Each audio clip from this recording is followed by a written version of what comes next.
Hello, everyone. Welcome back to the CSFL Kickoff Show podcast.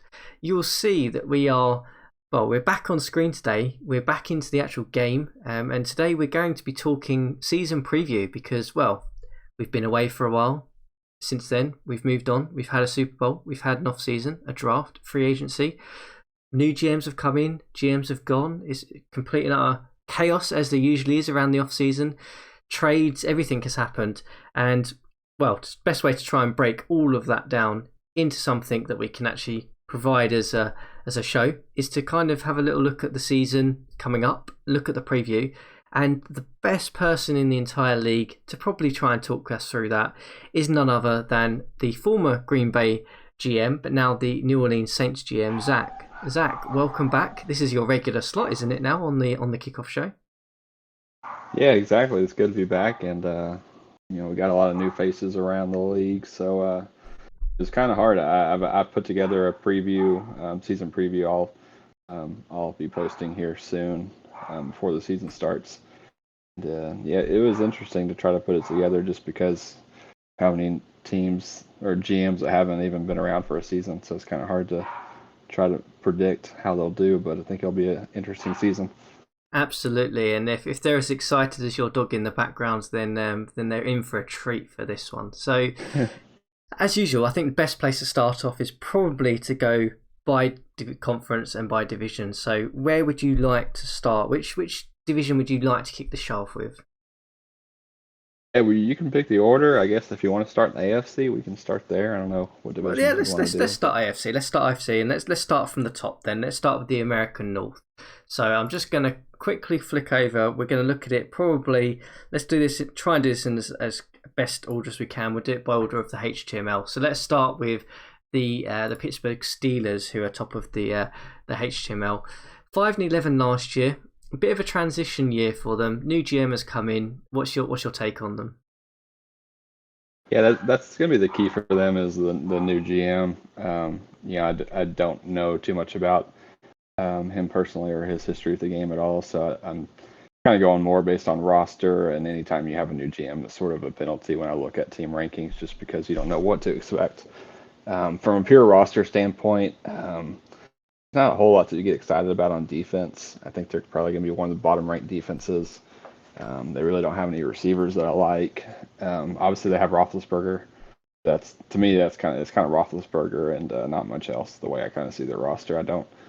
New GM could surprise people in that manner, but from a roster standpoint, I just don't see them making much noise this season. Yeah, I mean, it's one of these teams that I think we've talked about many times before, where we can kind of say, on paper, with the right strategy, this team could be in the mix for a wild card slot, I think. They're not the Steelers of old, where they had this talent everywhere. They've lost some of that through natural attrition through the years. People retiring, people moving on, trades, etc. Roethlisberger is still there, so there's always a chance with Roethlisberger, Rice in the running back position, and possibly a couple of what I would say underrated wide receivers in the likes of Baldwin, McCluster, and Cole. Certainly, in my opinion. So pieces are still there. I think it's going to be a bit of a transition year, and we'll see what the new GM Dave can come up with this team. Probably wait and see, I think, is where I'd put the Steelers at this moment in time. So, yeah, shall exactly. we? Yeah, go on. No, I was going to say, I agree. I don't. It's not really an easy division either. I think the Ravens are going to. Obviously, they aren't going to fall easy, so it's not going to be an easy path for the Steelers. Yeah, absolutely. And I guess before we talk about the Ravens, let's talk about the next one on the list. Cincinnati Bengals, who were 8-8 last year, probably surprised a few people. GM came in and had a fantastic start to their first season. Stewart, quiet off season this year, retained some of the talent. What's your take on the Bengals? Yeah, it's just from a pure roster standpoint, I don't know if there's too much to get excited about. They have some nice pieces in Julio Jones and McFadden at running back. Some decent pieces they got Richard Sherman at cornerback. So they have some star talent, but they also have some pretty notable holes. From an overall standpoint, I don't think they're ranked too well from a roster standpoint. But Stewart, he's come in there and done, just about as well as a new GM can do. So it's a good testament to, if you get a GM there that puts a good playbook on the board and knows what he's doing, then really anything is possible, just about any roster. So I think they'll be a wild card contender. I think the roster limitations will hold them back from competing for a division title just yet, but I do think they're a team that will be in the playoff hunt. Yeah, so to give you a bit of perspective, the league magazine, which we've got up on the screen here, has them ranked as the 20th best offense, 21st best defense, and then 22nd best in special teams.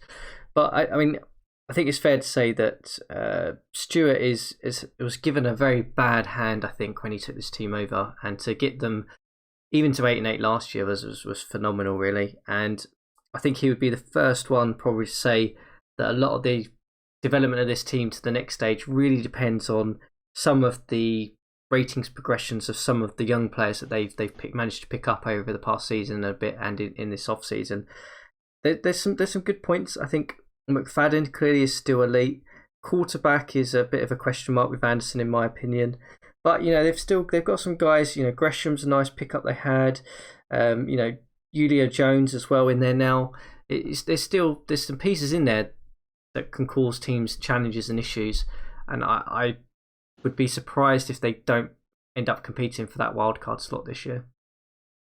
Yeah, quarterback and offensive tackle are two big worries in offense. That they're pretty weak at both those spots, and I would consider both those positions pretty important. So I don't know what they can do this late in the offseason, but if they can maybe find a better quarterback or tackle, that could be big.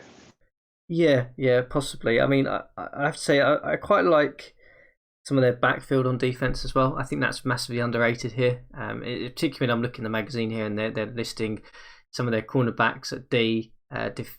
Free safeties are only a B. I would say they're in a much stronger position in that area. Granted that a lot of that is reliant upon Stewart's ability to game plan, which we've seen is evident last year. So he obviously manages to get the best out of what that roster kind of has at this moment in time.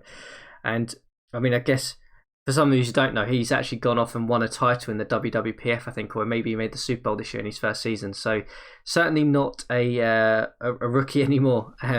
I would say a dark horse for this league coming up if I had to put the Bengals down, to be honest, going forward. So let's move ourselves on to the Cleveland Browns. We'll leave the Ravens till last because they are the division winner last year. Browns, obviously new GM. We know VG has gone over to Dallas. Jedi has come in to take this team. I guess some big subtractions really in the likes of Bryant and Morris this offseason. But they brought in Elam and they brought in Weatherspoon. So not completely terrible. They were 7-9 last year. Had a tough go of it. What do you make of this Browns team going into this season? I have them ranked third in the division. I don't know too much about another GM I'm not too familiar with, so I'll take I favored Stewart in that regard, but they're pretty similar in talent to the Bengals. So we'll see if the GM can come in and do something more with this roster. I really like Colt McCoy at quarterback, but on the defensive side again it's pretty average, and then the rest of the offense, it doesn't really have any great receivers. So there's a lot on Colt McCoy's shoulders there.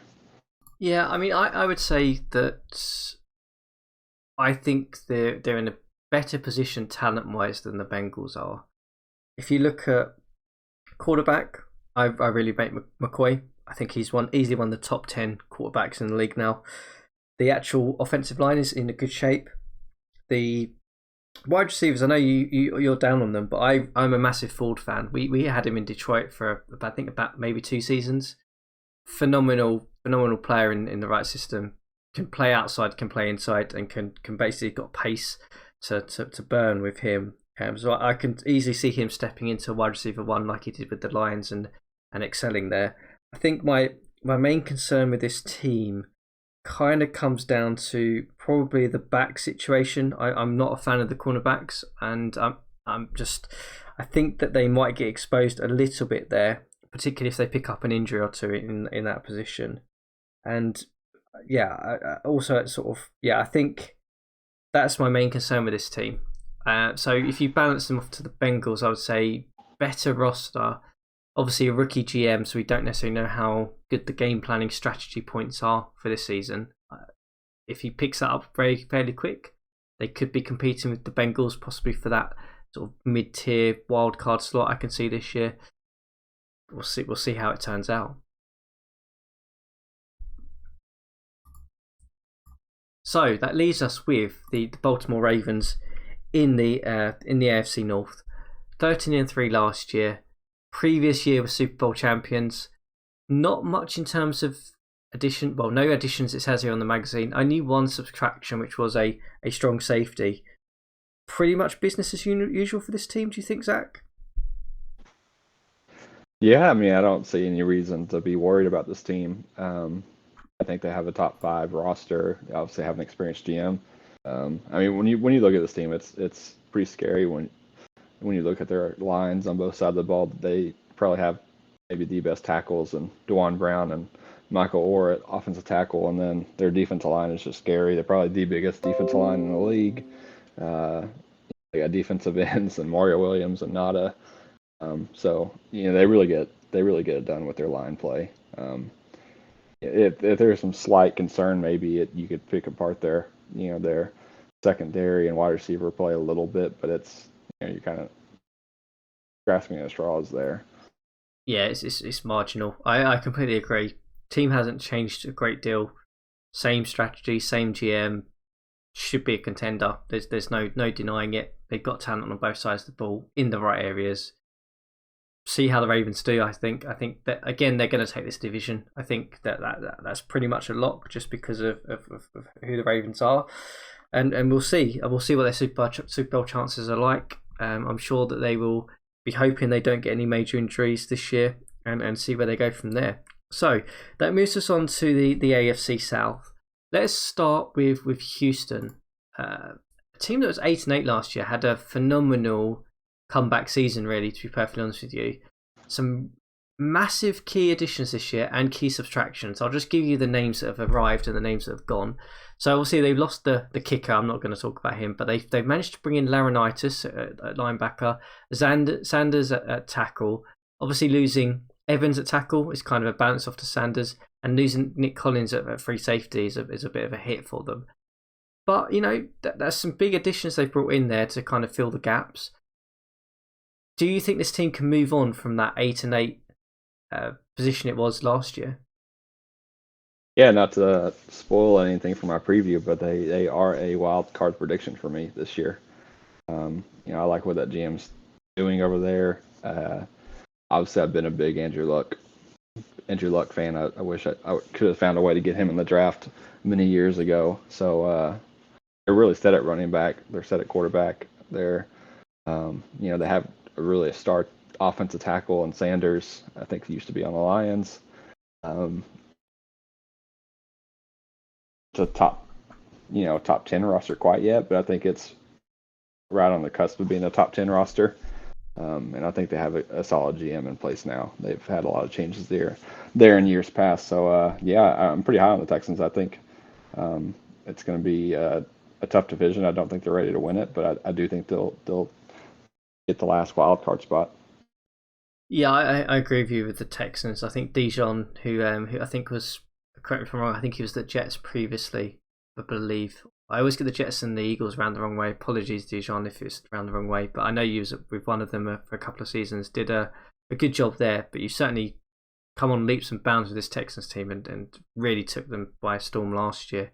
I would say, for me, the way I see the Texans is sort of at this boiling point of the AFC South, where we'll talk about the others later, but the Titans, the Colts, and the Jags have been such the dominant factor in this division for so long now. They're all starting to show different cracks, and I'm sure we'll talk about that as we go through the other teams. But I just see this team just starting to come to that boil where they've got the talent now, they've got the GM, they're adding year on year on year, and that division is eventually, I feel, going to end up going to the Texans. I don't think it's this year, and I agree with you. Maybe a season or two away, depending on development, depending on signings, trades, etc. But I feel that Texans team is only on an upward trajectory now.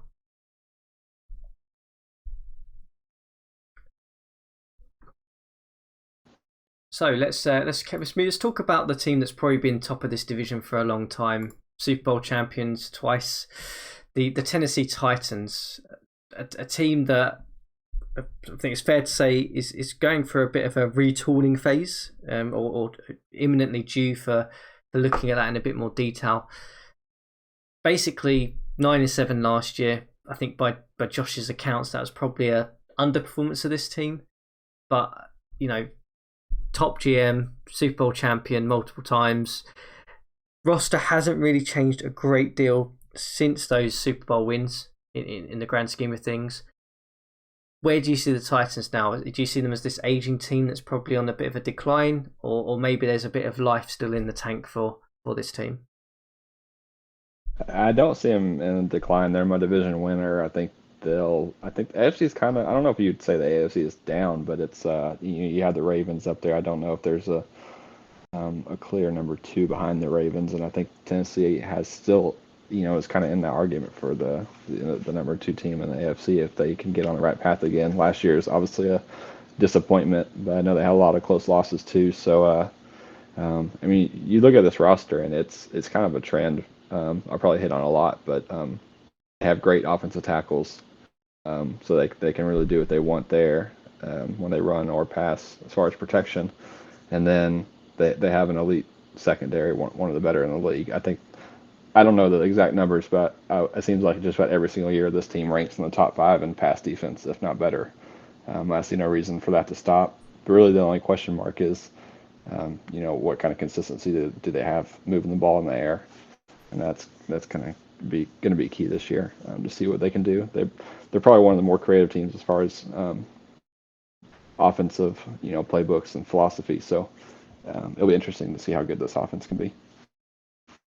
Yeah, I agree with you with that sense. I will say the magazine has crucified this Titans team. Just to give you a sense of what I'm seeing on the screen here, the magazine's ranked them as 30th in offense and 22nd in defense and 24 on special teams, which we know from evidence that they are certainly not going to be anywhere near those rankings come the end of the season. But I think they're going to have to rely probably on the likes of Johnson even more this season. I think, as well as going to still be expecting the likes of Allen to continue to put up some of the performances that he has at running back to really be effective on the offensive side. Defensive side, I think they're still going to be phenomenal. They haven't changed much.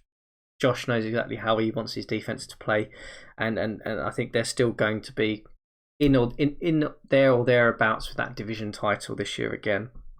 So let's move on to the Indianapolis Colts, a team that has gone for a bit of a reiteration over the past season or so now. 11-5 last year. I think that, correct me if I'm wrong, that was the first time they've won the division, I think, ever in the CSFL. And basically through fantastic offense play. They are ranked number 3 on this magazine in offense. No real major additions this year from what the magazine is telling me. One key loss in De Gea at guard, but basically it's down to the great offensive play of this Colts team. And I guess the question I want to ask you, Zach, really, 11-5 last year, they kind of splashed out in the playoffs pretty abruptly. Does this team have what it takes to go from being a division winner last year to being a contender this year?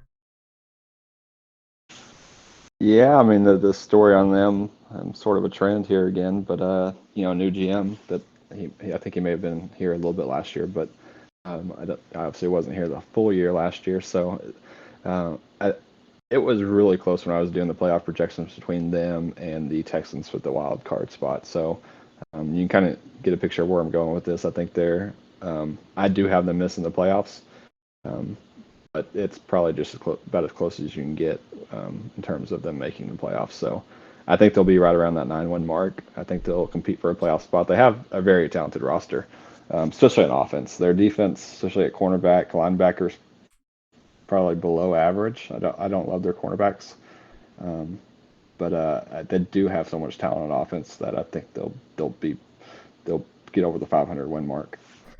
Yeah, this is a team that I would say is fully leveraged on a couple of key positions and completely deleveraged on a couple of key positions. So just to give you a flavour of that, in my opinion. Obviously, wide receiver, they've just got phenomenal talent there. I mean, any one of these guys, Garson, Curley, LaFell, Nelson, could be a wide receiver one on most teams, to be perfectly honest with you. Running back, they've got Jones. Smith is great. But when you look at the roster, there's some gaps that concern me. So, they've only got 2 identified guards on the roster, 4 tackles and a centre. And to be perfectly honest with you, that centre is never going to play in Myers. So I'm not sure how that offensive line is going to work. And even one injury to that is probably going to cause them all kinds of issues. 4 notifiable cornerbacks on the roster. To be perfectly honest with you, 2 of them are probably league average. The other 2 are not. So they are clearly going to have issues in the backfield there. So only one identified defensive tackle, which is not the end of the world because they've got McPhee and Smith in defensive end positions. But there's some gaps. I mean, 3 linebackers on this roster as well. So they're pretty much trying to put as much value out on the field. Any injuries to some of these key positions, and this team is going to immediately start struggling, I think.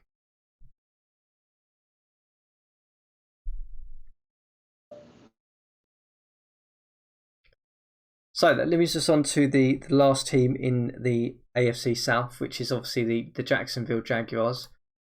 A team that again has had GM changes, going from probably being one of the best defensive teams in the league for the past couple of seasons, had a bit of a downward year last year.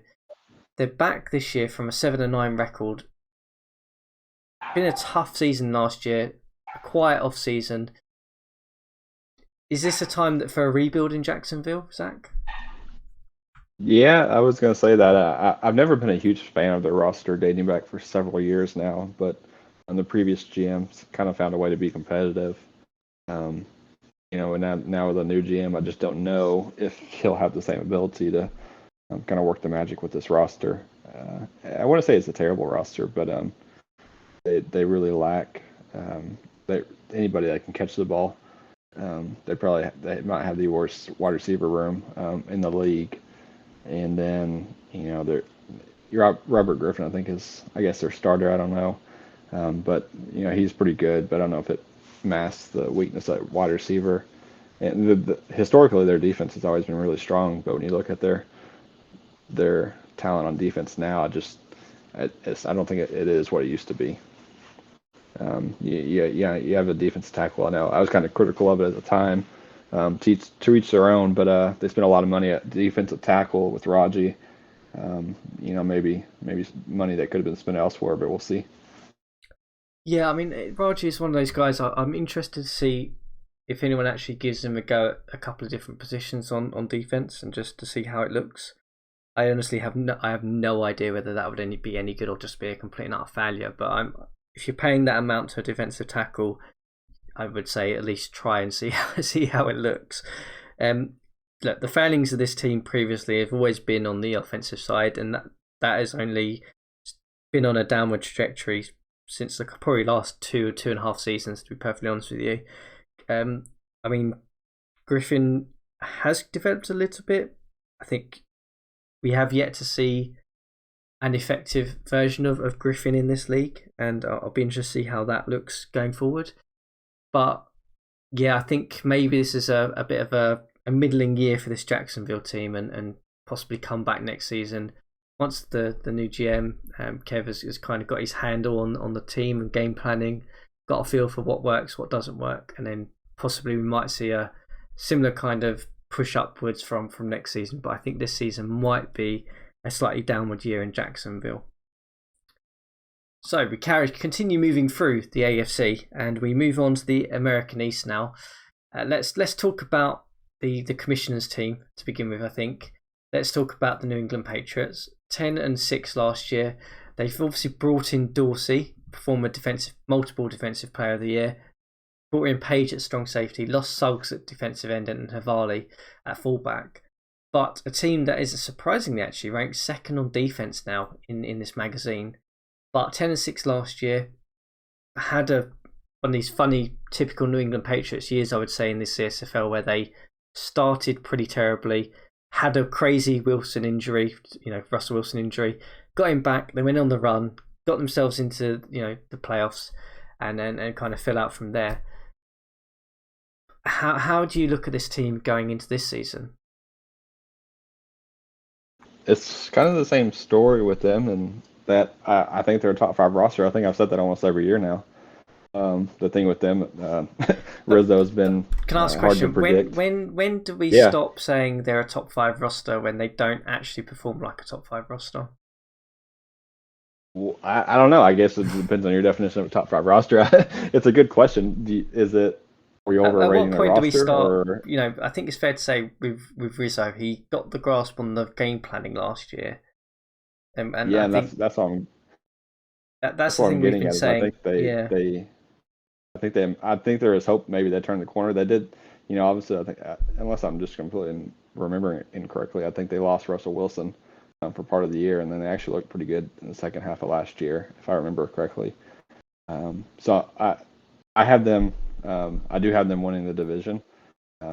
I feel like I've regretted that prediction in years past. So I'm kind of banking on the fact that Rizzo has turned the corner in his game plan strategy, and it started to show last year, but we'll see. Do you know what? This is going to be the first season that I say I don't think the Patriots are going to be a championship contender, and I don't think they're going to win the division. If only with the hope that Rizzo proves me wrong and actually wins the division, gets himself into another Super Bowl. That's the only hope I can say with this one. Look, we could talk about the Patriots all night if we wanted to, and say how so much of it relies on Wilson being healthy for the first time in his career in the CSFL. How much he relies on Rizzo utilising the likes of Dorsey, who he's brought in, who's we've had evidence that he can be a phenomenal defensive presence in the right system. And we can always talk about all of this. I mean, I think the thing that worries me about this team on paper is that I'm not convinced by that wide receiver core. Floyd is their best wide receiver, which does worry me a little bit. I'm also worried about the offensive line a little bit, and I think he's placing a little bit too much. They've got Gronkowski as well. I should say that actually playing wide receiver, but I consider him as a tight end. And I guess the thing that worries me is that I feel he's still a little bit reliant on White in the backfield. But yeah, I'm going to say I don't think they win the division. I don't think they're going to be a contender. Rizzo, please go and prove me wrong this year. Please, we need a strong Patriots team in this league. Let's move on. Let's talk a little bit about another team that, it's fair to say, had a downward year last year from a really strong season the year before, and that is the Miami Dolphins, who finished 4-12 last year. But some good things to come out of it. They've obviously had a really good draft pick, which was fantastic for them. They've managed to utilise that, I feel, to its fullest. They've obviously brought in the likes of Fitzgerald as well. Great pickup at wide receiver. Cromartie as well, cornerback. So things are on the upward trajectory again in Miami. 4-12 last year, though. Are they going to be competitive this year, Zach? Or are they going to be in and about wildcard territory? Do you think they've got enough about them now?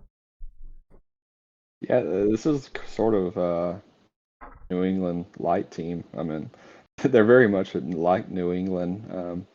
Last year was a down year, but if you look at kind of the history of the league, they've rated really well just from a pure roster standpoint. It just hasn't really turned into results. They've had kind of two trends in that they haven't had great quarterback play, and I think they had 2 or 3 seasons where they started off pretty well and then completely collapsed the last 4 weeks of the season. So they are my kind of dark horse this year. I think I'm really high on Chad Henne. Not that he's an amazing starter, but compared to what they had last year, I really do think Chad Henne will be a noticeable upgrade when you pair him with Larry Fitzgerald. I think this passing attack will just be much, much better than it was last year. And then, this defense is pretty stacked from a talent standpoint. So I really do think if Miami can just figure out a way to not lose the last 5 games of the season, they could really do something this year. Yeah, I mean, adding Kelvin Mack in the draft was a great pickup, top pick. I really like the wide receiver core that you mentioned, Fitzgerald, Bess, and the likes of Manningham. And what I like about them is that they're 3 different types of wide receiver, which I think in this game is always an advantage. You don't have the same type of guy because you can throw them around in rotations and get them playing to their strengths rather than trying to play them in areas where they're not necessarily effective. So I like that. I just don't know. I always am hesitant to take a team that was 4-12 last year. Granted, the year before they were so strong, and say yes, they're going to be back up in the competing for the division. I think it's going to be really interesting to see when I look at this one to kind of see how the first sort of set of games go, because they're playing the Bills in week 1, playing the Ravens in week 2, and then the Eagles in week 3. So 3 teams that we know either are there or thereabouts contending wise. And the Eagles certainly have a GM who's experienced in this league, knows how to game plan, etc. So I think those first 3 games are going to be really interesting to see how they finish in those. And it will give us a good indication of how this Miami team is going to go for the rest of the year, in my opinion.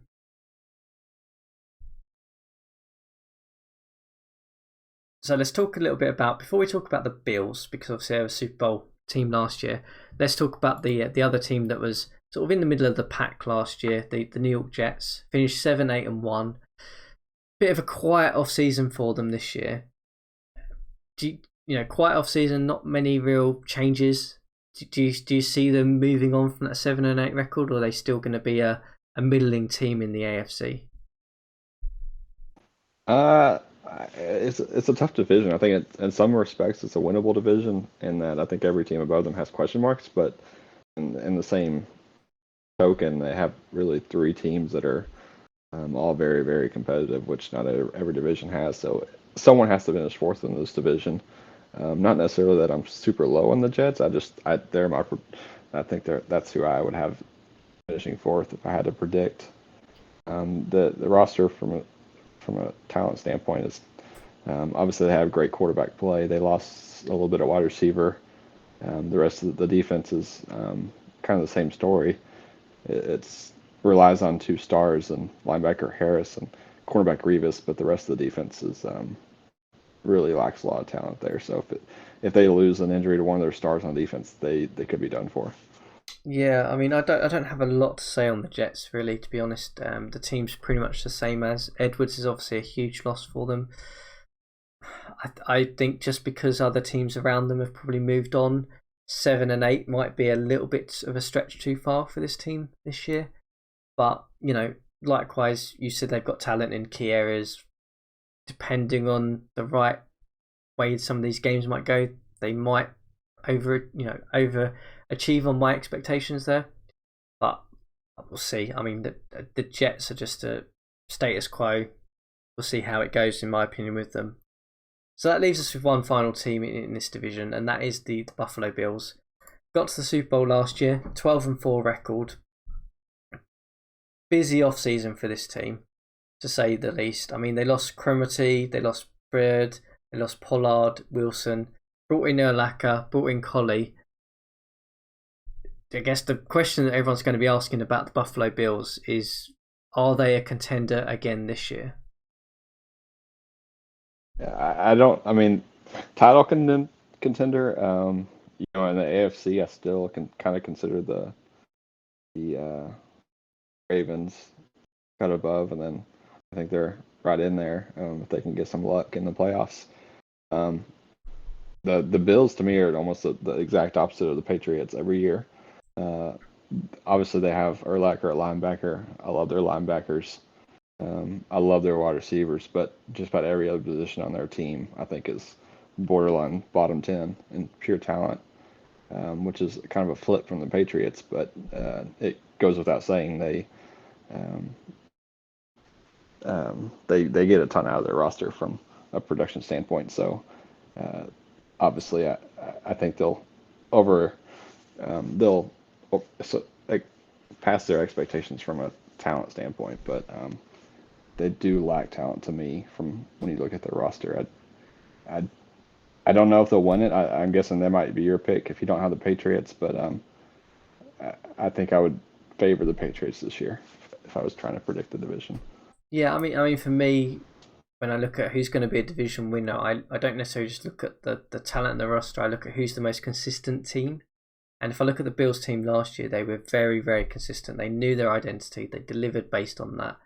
Toasty got them working off of a playbook that, as you mentioned, brings out the best in some of these particular players and particular positions. And I can certainly see that working. I mean, it's crazy to me that the magazine has ranked them based obviously on ratings of the 31st best offensive talent in this league. Clearly, that's not going to be the case. Toasty's going to get the best out of this team. I think it's going to be interesting because I don't like their offensive line. So whether that's going to impact their offensive capability this year, I don't know. But I just feel when you compare them to the likes of the Patriots, I think they're just going to do enough to take this division. Granted that they are going to have a slightly tougher schedule this year, I think it's fair to say. They are playing some interesting teams, but I think it's going to be more of a regression to the mean. I think they're going to go possibly from a 12-4 record to a 10-6 record, which I think is still going to be enough to take this division. I think the Patriots will end up 9-7 or thereabouts, in my opinion. So I think they're still going to be there. Do I think they're a contender? I think it's hard not to rule them out based on the performance last year. We'll certainly see how it goes from there, but I can't rule the Bills out at this stage because they've got to Super Bowl last year. The team's pretty much the same. The key additions they've made, I think, have been good ones. The only thing I think they've lost is probably on the defensive side, and I'm not sure how much that's going to necessarily impact them with Urlacher coming in because he can pretty much play any position anyway, so he can cover any of the failings that they've lost, in my opinion. So we get to the bottom of the AFC now. We move our way down to the AFC West. We'll start at the top here with the likes of the Kansas Chiefs, 8-7-1 last year. Lost some big names. I mean, Berry was probably the biggest at linebacker. Bringing in Bradford, though, have possibly finally solved some of their problems at quarterback. That's been around this team probably since the first season of the CSFL. I guess the big thing in this division, really, Zach, is 8-7-1 was not really good enough last year because of how good the Raiders and the Broncos still are. Do you see this team getting closer to those two in the West?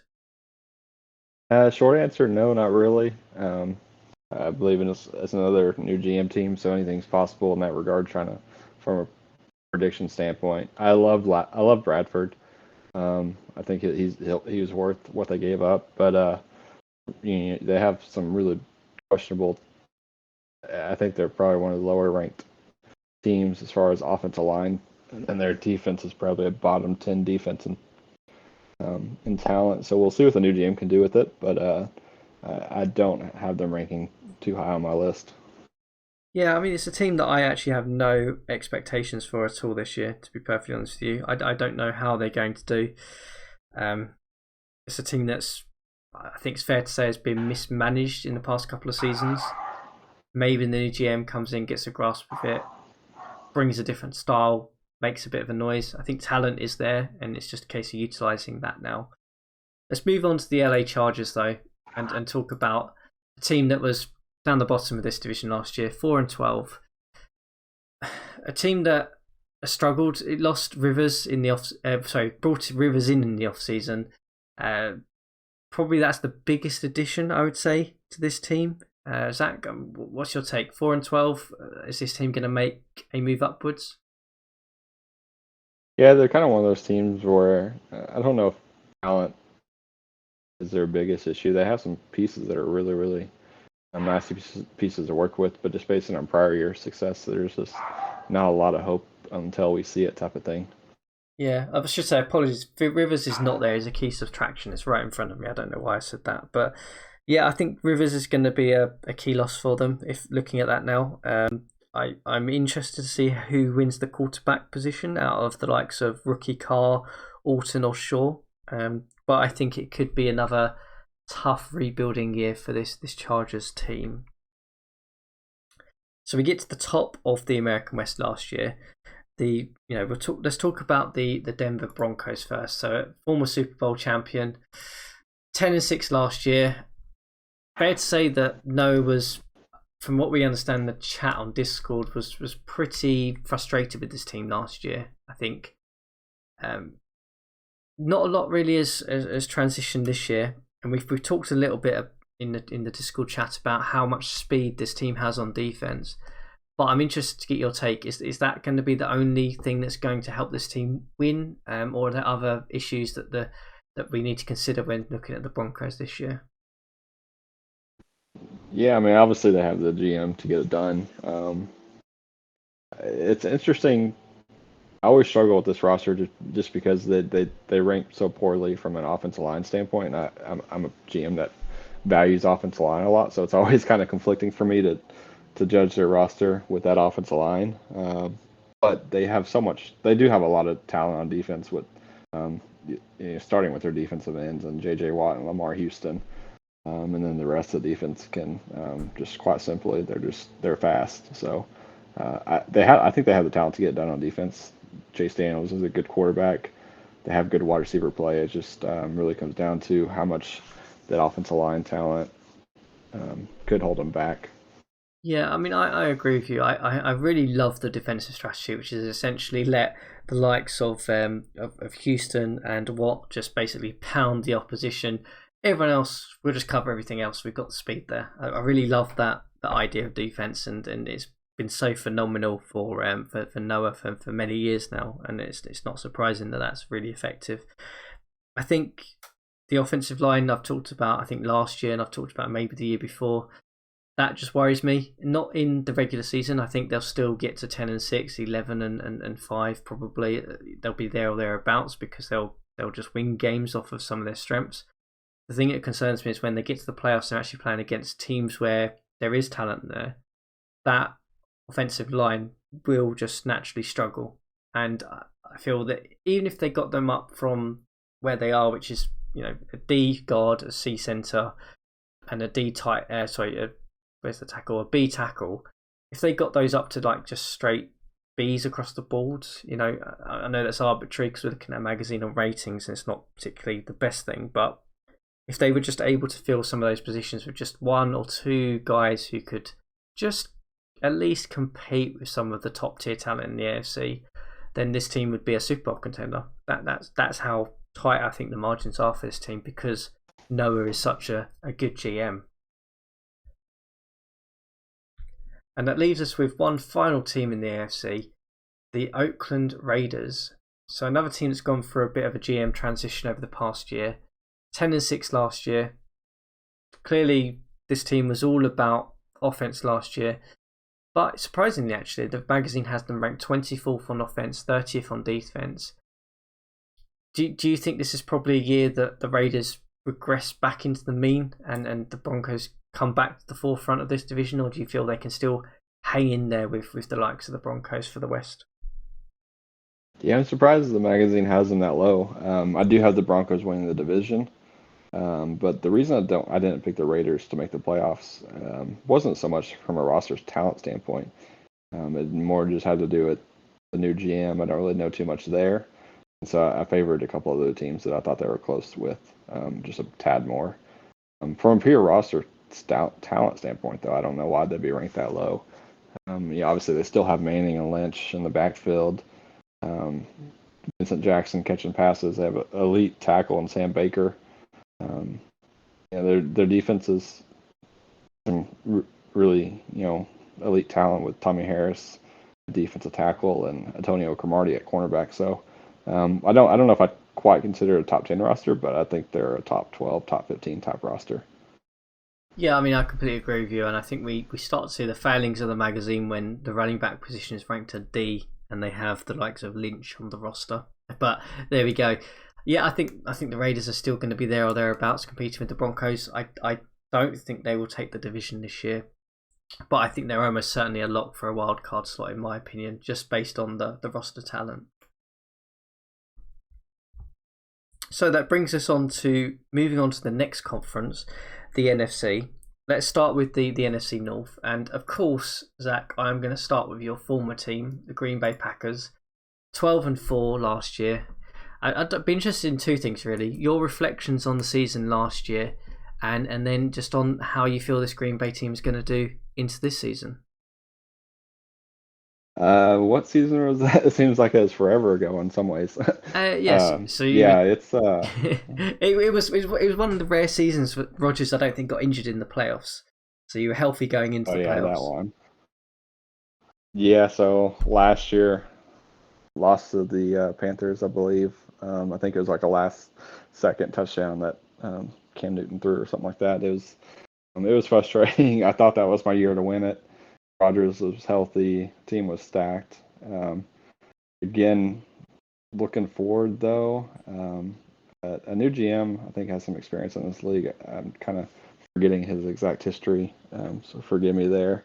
Yes, he was So I the think it'll be former, I interesting believe. anytime. Yeah, so just give you a quick intro there. So I think he was the former. I think he was the not that. I think he was the Houston GM when they drafted Andrew Luck, I believe. Okay, makes sense. So yeah, I mean, anytime you have a new GM or my new GM, whatever you want to call them, GM's switching. It's kind of hard. You know, you're gonna have a lot of changes and playbooks and everything else. Uh, there wasn't a ton of changes in this roster. I mean, there was a decent amount, but it still ranks as I think a top 10 roster.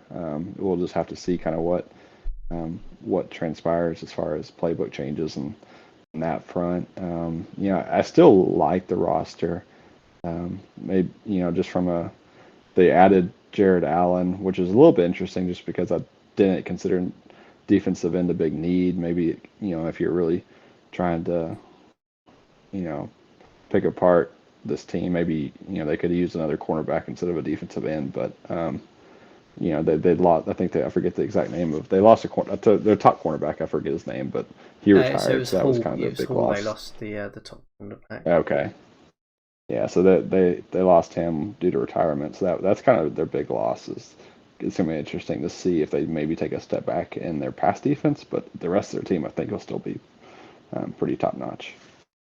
Yeah, look, your assessment's going to be better than mine with this team, but I pretty much agree with what you said. I think the defensive end position is going to be fascinating. We've got three really talented defensive ends now, and I'll be really interested to see what an experienced GM does with those three defensive ends, because that might be something that's quite novel for the CSFL. I've not seen anyone really utilise three of them effectively, whether that's moving them into different positions, different lineup looks. I don't know. I completely agree. It's not necessarily down to talent this team. It's down to how the playbook's going to look.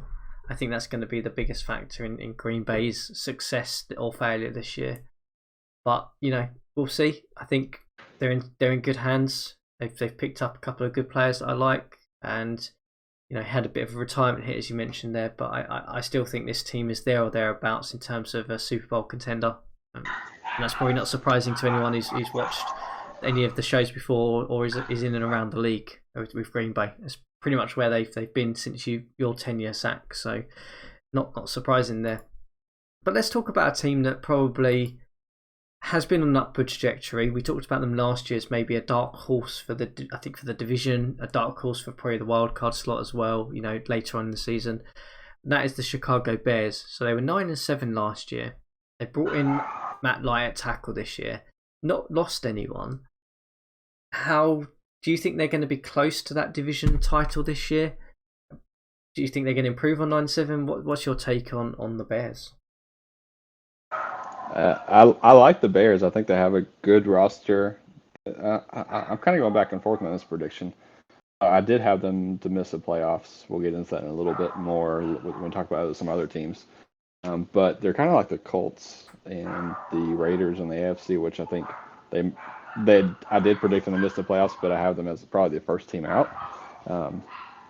So I think they're on offense. They probably have a top 15 offense and a top 15 defense. So I like their roster. Obviously, it all starts with Calvin Johnson. I don't really love their quarterback play, but I think he kind of makes up for that a little bit. Yeah, I agree. I like the roster. I like the team. I like what the GM's done here. I think they're only on an upward move, and I think they're going to be close to that division title this year. Maybe, possibly not this year, maybe next year with another addition or two. Certainly in the right position. Going to be a team that's going to be a looking at that NFC Championship and thinking they're not that far away from it now, in my opinion. So yeah, I'm looking forward to honestly seeing how the Bears do with a full season of Michael Vick. I like Michael Vick, and I think he utilised him really well last year. So I'm excited to see the Bears, which is a strange thing to say considering I'm in the same division as them. But let's move on to talk about the Detroit Lions then. Next on the list, they finished 13-3 last year, bumped out in the playoffs.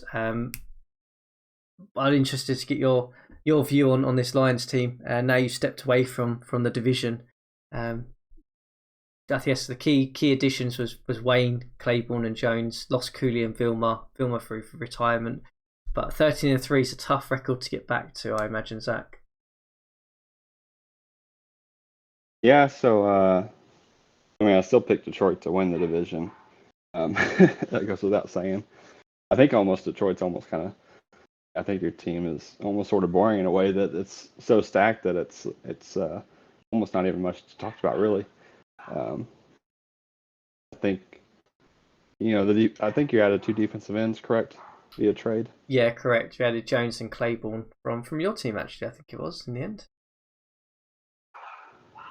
Okay, yeah. So Claiborne, yeah. So I was looking at I think I had the wrong names written down, but yeah, I mean, defensive end I think was really the only question mark with the Lions last year. So I don't see why they would lose the division, but anything could happen. Yeah, I mean, I think it's going to be a tight division. I think the Bears, us, and the Packers are all going to be very, very close this year, just because of natural progression of the Bears. Green Bay and Lions have been there and thereabouts in division titles anyway, so I think it's going to be tight to this year. I think probably than previous years. I don't anticipate him being at that 13-3 record though this year. So let's move on to the final team in this division. That is the Minnesota Vikings, the team that's been at the bottom of the pack for a little while now. 3-13 last year, a GM change as well this off-season. Crazy amount of trade activity with this team. I'm not even going to bother trying to break down actually what's gone on here, but let's be fair to say that pretty much anyone who is available to be traded in this Vikings team has pretty much been traded. Is fair to say.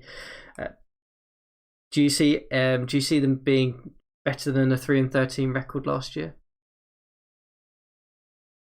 Yeah, it's hard to say because just from a I won't get into breaking down every trade they had and anything like that. When you look at their roster, though, it's a quality roster. You can say maybe they gave up too much of their future. Maybe their roster was too old when you kind of judge it from a 3 to 5 year standpoint. But when you look at it from this season, it's a quality roster. Obviously, this is a former Saints GM, and the Saints did not have much success last year. So that could be for a number of reasons. Maybe they got off to a slow start, and the GM just kind of moved on as far as trying to tinker at playbooks and stuff like that. It'll be a different case this season, but I had them pretty low in my rankings as far as I did have them missing the playoffs, but some of that just has to do with trying to see what this GM can do, see if he can make an improvement from last season. I agree. I think I would say mark it down as possibly a redemption season for the GM after the Saints season last year, and probably why he's been more aggressive to bring players in who are talented now. I would say I honestly have absolutely no idea how this Vikings team is going to go. I could sit here and say they're going to be 3-13 again. I could sit here and say quite comfortably, based on the same evidence, that they're going to be probably 8-8, 9-7. I honestly don't know. I guess we'll just have to wait and see. And again, for me, it comes back down to probably the first 3 games of the season for them. Green Bay away first, then the Eagles, and then the Steelers. Green Bay's a tough game. Eagles we've talked about a little bit, I think, possibly previously, but they're not a team that's easily beaten. And the Steelers are a new GM, so that'll give you a nice flavour of a good middle and probably back end team this year in our projections, to see how they get on. But I honestly can't predict the Vikings. It's just too much going on there for me to try and break that down. But the team we can break down quite easily, because they are the champions of the CSFL. Congratulations once again to Kairos on his championship last year. But that means we move on to the NFC South, and we're obviously going to start with the Carolina Panthers. 10-6 last year, but let's be honest, the record doesn't matter if you win a championship. Couple of retirements, couple of forced moves for financial hard cap reasons, but top pick in the draft, some good signings outside of that, some good trades outside of that. Basically, Zach, is it Shirley's Carolina's to win again this year? Yeah, they're still my favorite in the division. Losing Urlacher or they lost some talent on defense. I don't know if this will be a top 5 defense, maybe borderline top 10, but I really do like this offense a lot. I'm fairly high on Cam Newton. I think he's a top 10 quarterback. And, I mean, the offensive line, it rivals just about any offense line in the league. And then on top of that, you throw in Allen Robinson just falling in their lap at number 3 in the draft, kind of a day one superstar wide receiver. So adding him, I think, would just be huge for this team this year. Yeah, I agree. I mean, look, they've lost some big names, but they've also acquired some big names, in my opinion. And I think the Robinson pickup is probably going to be the biggest factor for them. They've actually got a legitimate, bang-on wide receiver 1 who is good at everything for Newton to throw to, and that is going to be deadly, to be perfectly honest with you. And I can certainly see them probably, whilst they might have a slight drop off as you mentioned on defense, I expect that to be a top 3 offense this year, and everything points to that in my opinion. Good GM, good playbook, talent's there, everything is set up for this Carolina Panthers team to be a contender again this year, and they are in my opinion the team to beat once again. So let's move on. Let's talk about the team that was close. They did actually run them fairly close for the division, the Tampa Bay Buccaneers. A team that has been on an upward trajectory for about a season or so now. 10-6 last year. They did push the Super Bowl champions all the way in the division. Do you feel they can do it again this year? Yeah, I'm not high on them. New GM, so we'll see what happens. The real thing just kind of standing out to me, this is the worst ranked secondary in the league, in my opinion. And this is a league that likes to pass. So I don't think they'll ready to take the next step. Maybe if they can pull off a trade here, mid-season or whatnot, to get some cornerback help. But I think that will be a pretty limiting factor. Yeah, I actually agree with you. I think they do need significant cornerback help. 3 cornerbacks on the roster is always going to be an issue, because we know, Zach, if you look at this team for game planning, 3 cornerbacks on the roster, you are going to run 4 wide receiver sets regardless of what else is going on, to basically force them to do something with that, which is always going to be a success in any game. Yeah, I think it's going to be tight. I think they've got to probably get some help in there. They get some help in there, they might be a bit more competitive this year, but I think it might be regressing back from that 10-6 record this year, without a move or 2. But a team that is, I think, hoping to be on the upward trajectory from a 3-13 season last year, that is the Atlanta Falcons. What's your take on this team? Do you feel that they're going to be better than that 3-13 record this year? Yeah, it all comes down to what the GM can do. I know he likes some of the pieces he has. Just frankly, they don't rank well at all when you look at their roster. I have them as the worst ranked team from a talent standpoint. That doesn't mean that's accurate. There's many GMs in this league that routinely kind of find players they like and get more out of them. Just based on the 3 wins last year, we haven't seen that out of this GM, but if he can kind of, show up and prove us wrong, and, anything is possible. Yeah, and I think it's another one that I would class down as a redemption season for the Falcons GM. Experienced GM from multiple leagues, has brought in some players now, as you said, that he likes, and he's openly said that he likes. A lot of that comes down to maybe he's got a certain game plan he's going to try and run, a certain style. Maybe he's got the right pieces that actually fit the way that he tends to play with his teams, and maybe we'll start to see that flourish this year. But for me, proof's going to be in the pudding and actually seeing how he does this year. big test again in the first 3 weeks, to be perfectly honest with you. I know I keep banging on about that, but the first 3 weeks that we have in the schedule is just madness in some of these teams. Week 1, Carolina Panthers. Week 3, Tennessee Titans. Two contending teams that are always really good at game planning. See how the Falcons do against those two teams, and then we can probably assess it from there. But again, I can't really give you a record on them because some of the factors are there that I really like. The fact that GM's experienced, got players he likes, but then when you look at some of the roster talent, the way that I would look at roster talent, I'd agree with you. They're probably one of the downward, top bottom 5 teams in most places. So we'll see how that pans out. But that moves us on to your team now in the South, and that is the New Orleans Saints, a team that, to be frank, you got given and slash asked for because you wanted, and I quote, a challenge. And I think it's fair to say you've got a bit of a challenge on your hand with this team. 4-12 last year. You've made some really good off-season signings, but there's been a lot of outward subtractions through multiple different reasons. I mean, when you arrived with this team, what was your take on it? What was the first thing that you've set about trying to do this off-season? The first goal was really was to clear future salary cap for guys I didn't think that I personally felt like paying big money to for the next 4 or 5 years. That was goal number one, regardless of what talent I put on the field this year. That was goal number one. Get some draft picks in the future drafts as well.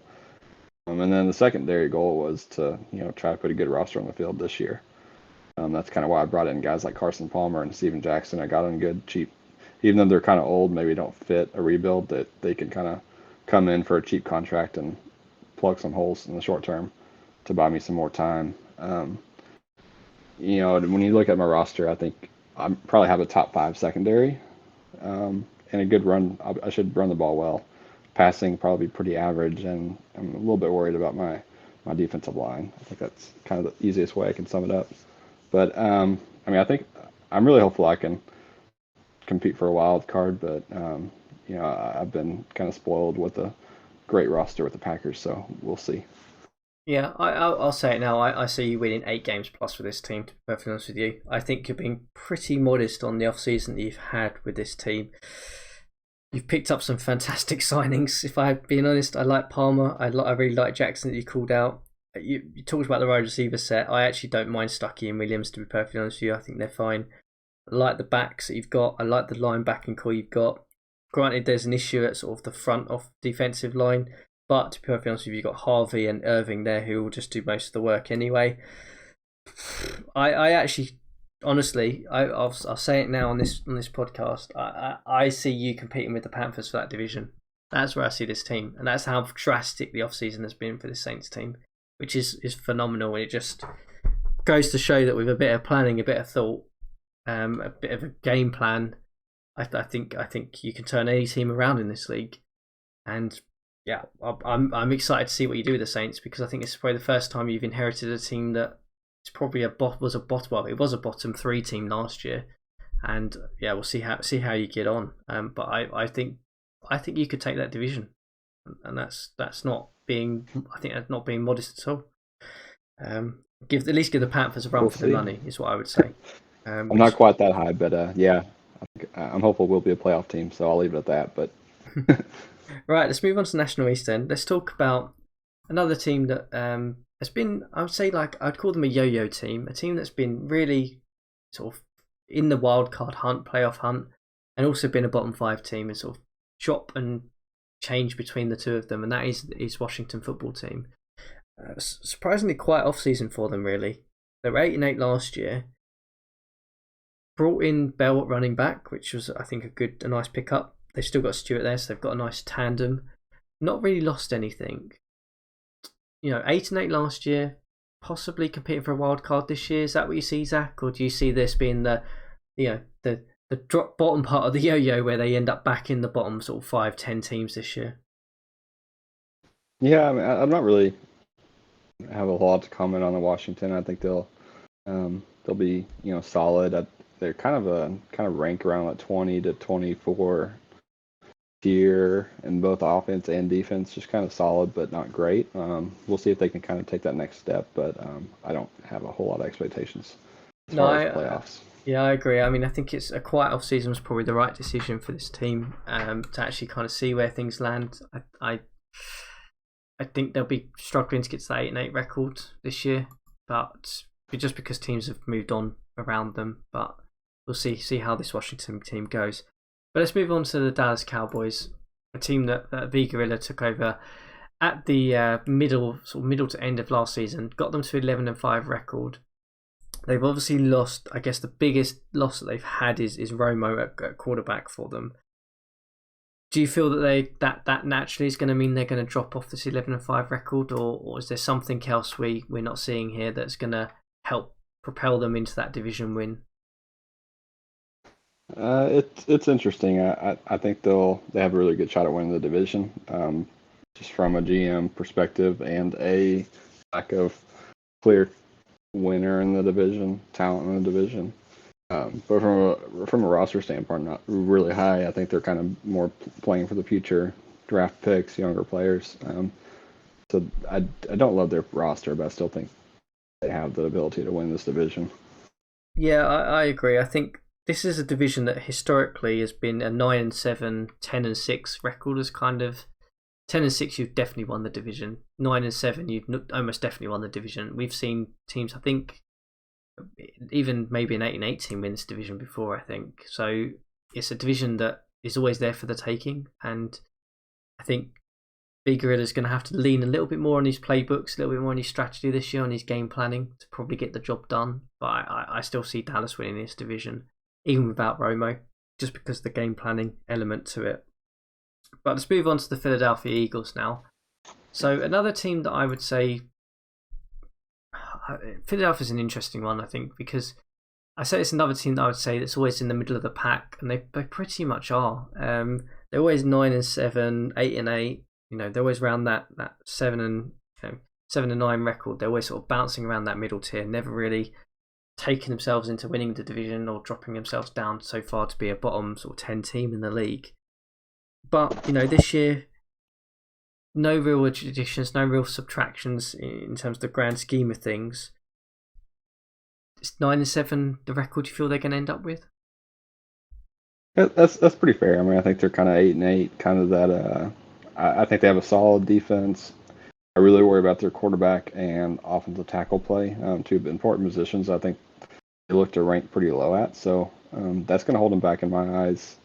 They do have an experienced GM though, so if they get off to a hot start, get some, win some close games, I think they have the ability to win the division. Yeah, I think I agree. They do have the ability to win the division. I think it's down to the start and how that looks. We'll see how the Eagles go.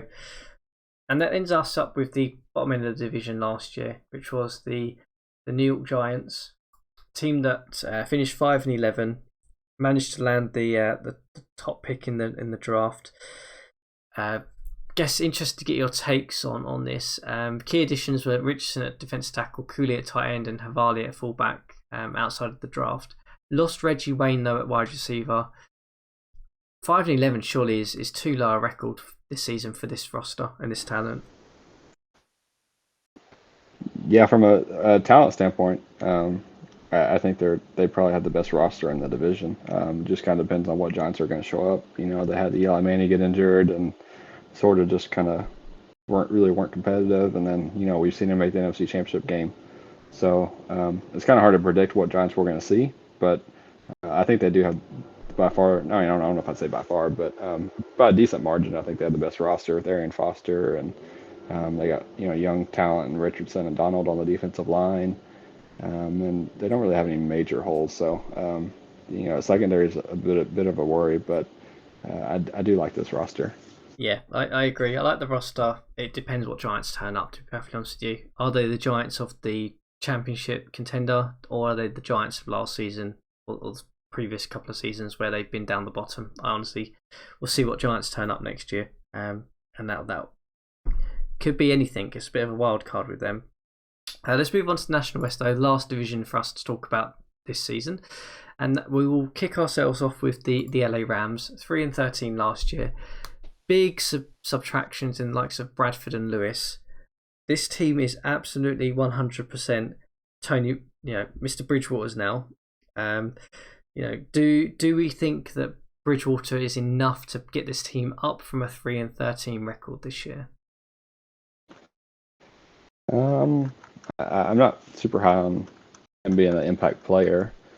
The Rams, I don't see him being competitive as far as winning the division quite yet, but they do have some pretty good pieces on the offense. I think they do rank better even without the quarterback. They have some good tight ends and Finley and pretty good offensive line play and receiver play. So I'd like the offense. I'm just not high on this defense.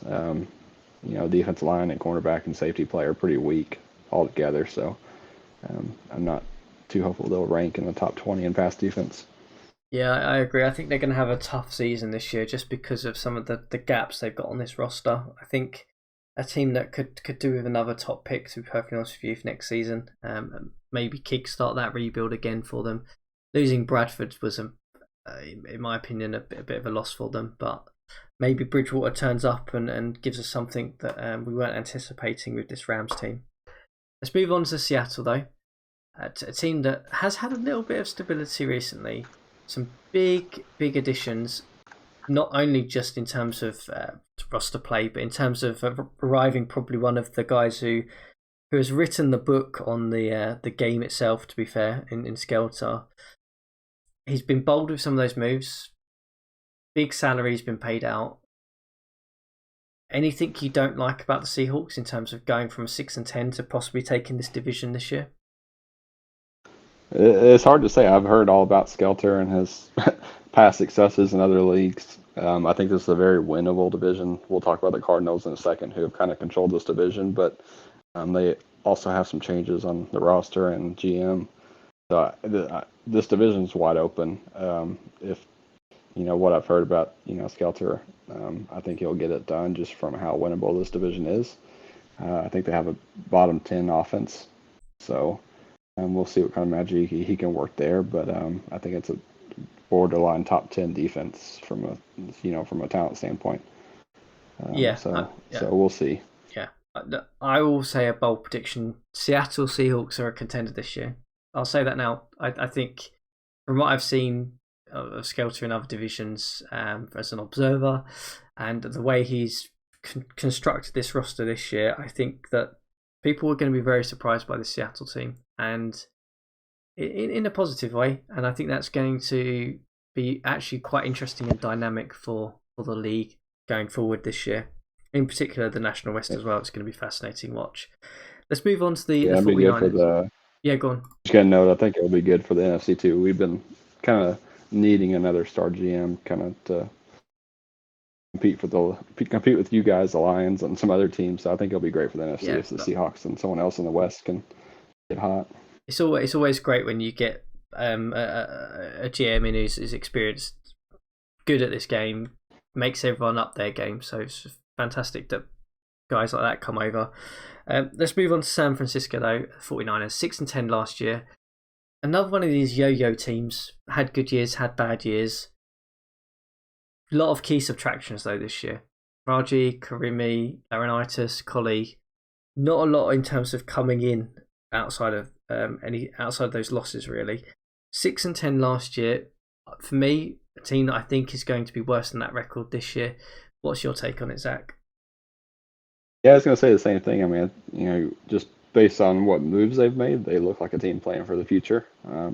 Nothing wrong with that, but I have them as a top or a bottom 5 team in my predictions. Yeah, I agree.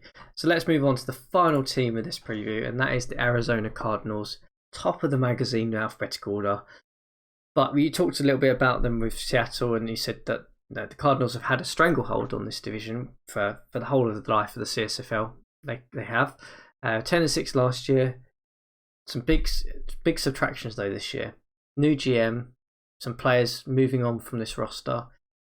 Do you feel that this team can still win the division, or do you feel it's going to be, a team that probably might not necessarily be competing with Seattle this year.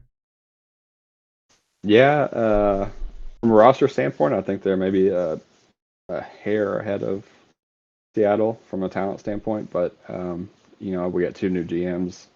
I've heard more about Skelter than I have the Cardinals GM, so I put all my eggs in the Seattle winning the division in my prediction. But the Cardinals they're kind of the opposite of the Seattle, so I think it's going to be interesting when they match up. They have, I think, a borderline top 10 offense and probably a bottom 10 defense. So obviously Trent Richardson at running back, Gray Jennings at wide receiver. They got Logan Mankins at tackle. This offense will be just fine, but kind of the opposite of the Seahawks. I'm not too familiar with this defense as far as what kind of numbers they'll put up this year. Yeah, I mean, look, they've had some key subtractions, but the magazine rightly still has them ranked as inside the top 10 for both offense and defense, and I agree with that when you look at the roster. There's still talent all over the place. It still is a very, very good roster. I would say with the GM here, he's not as experienced as Skelter, clearly, but he is developing and learning very quickly, I think. Based on the few games he had in charge last season, it was clear that when he first came in, got to grips with it, then started to churn out results and actually brought this team back to a 10-6 record. So I wouldn't rule the Cardinals out just yet, but I think it's going to be a closely run division with Seattle this year. So that brings us to the end of our season preview here. Zach, any last shout outs or any last considerations you want to throw into the mix before the season kicks off this weekend? No, not really. I mean, I'm excited to get started. New team. We'll see how well I can do with the roster that's not as stacked as the Packers used to be. So I'm kind of interested to see just on that front from a personal standpoint. From a league standpoint, it's always it seems like there's always one or two surprises. So we'll see. I think from my standpoint, I kind of see the Dolphins and Seattle maybe making big jumps. Potentially the Giants from last year, but there could be a team out there that a GM we don't really know about that could surprise us all. So that's why I'm excited to see. Yeah, absolutely. I'm sure there'll be surprises, shocks, overachievers, underachievers. There always is every single year, and it's going to be great to see. Can't wait for Sunday to see how the season kicks off. Zach, I thoroughly look forward to your season preview updates coming through over the next couple of days and into the weekend. I'll keep an eye out for those. I'm sure everyone on the Discord server will as well. But thank you very much for taking the time to just try and break down some of the things that you're seeing and as you're going through your season preview. And the best of luck to all of the GMs in the CSFL for the upcoming season.